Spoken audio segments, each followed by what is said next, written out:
People in Afghanistan are divided over the proposed US troop surge in their country. Sending the troops to Afghanistan is not the solve of the problem.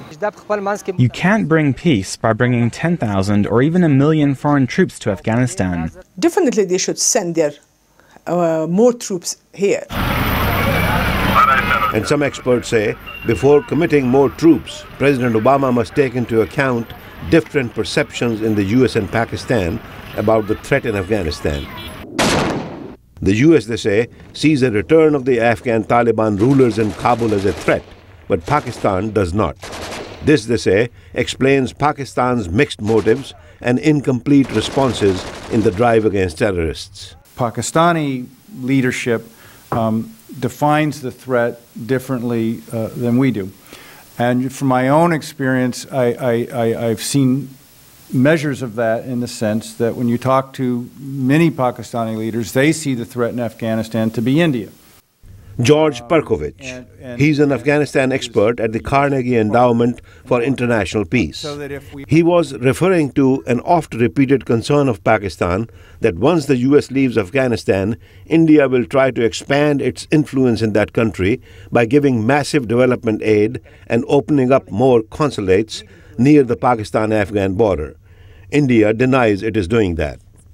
The United States has been trying to allay Pakistani fears, but has failed because of Pakistan's domestic politics, says Stephen Biddle at the Center for Strategic and International Studies.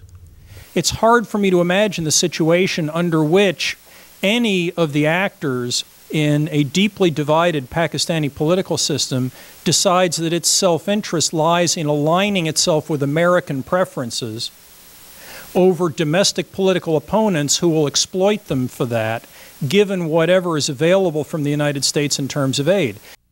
Even the Pakistani army is playing a waiting game, says Gilles Dorn-Soro at the Carnegie Endowment for International Peace.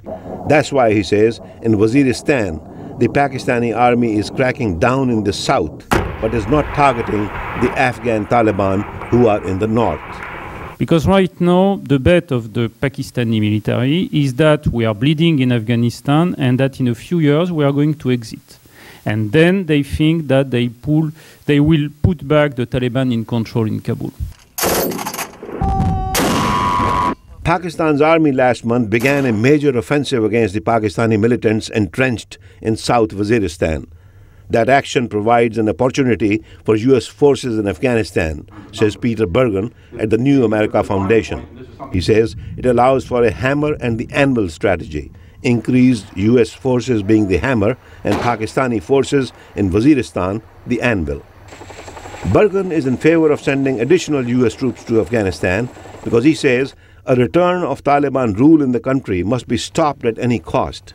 He says the US should not forget why it went to Afghanistan in the first place. It was the home of every single major insurgency movement in the Muslim world.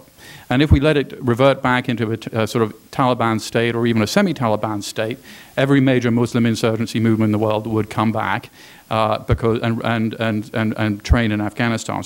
The experts agree that a stable Afghanistan is a must for a stable Pakistan.